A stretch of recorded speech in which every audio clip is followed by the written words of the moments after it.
నమస్తే అన్న అందరికీ నమస్కారం.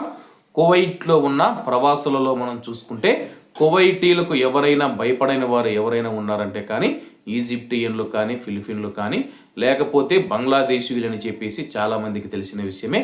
ఈ నేపథ్యంలో కువైట్లో ఉన్న కొంతమంది బంగ్లాదేశీయులు కువైట్ చట్టాలకు భయపడడం లేదని చెప్పేసి స్థానిక మీడియాలో ఒక కథనం వచ్చింది.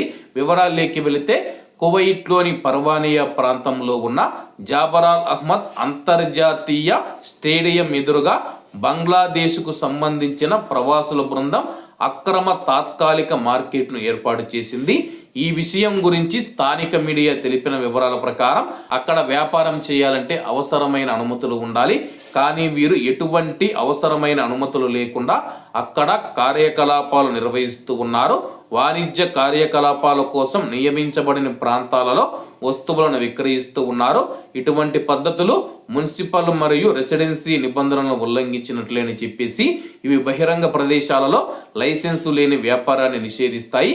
చట్టవిరుద్ధంగా అక్కడ వ్యాపారం చేయడం, వాణిజ్య కార్యకలాపాలలో పాల్గొనడం వల్ల అరెస్టు మరియు దేశ బహిష్కరణకు దారి తీస్తుందని తెలిసినప్పటికీ ఆ వ్యక్తులు ఏమాత్రం భయపడకుండా అక్కడ మార్కెట్ నిర్వహించడం కొనసాగిస్తూ ఉన్నారని చెబుతూ ఉన్నారు. అలాగే పర్వానియాలోని జాబరాల్ అహ్మద్ ఎదురుగా ఉన్న స్టేడియంలో మనం చూసుకుంటే కానీ అక్కడ కొంతమంది బంగ్లాదేశీయులైతే కూరగాయలు మరియు అలాగే కొన్ని వస్తువులు పెట్టుకుని అక్కడ అమ్ముతూ ఉన్నారన్నమాట. అలాగే అక్కడ ఎటువంటి అనుమతులు లేవు. పోలీసులు పట్టుకున్నా సరే కానీ ఏమాత్రం భయపడకుండా అక్కడ వ్యాపార కార్యకలాపాలు అయితే కొనసాగిస్తూ ఉన్నారన్నమాట. ఎవరైనా మీరు చూసి ఉంటే కామెంట్ రూపంలో తెలియజేయండి.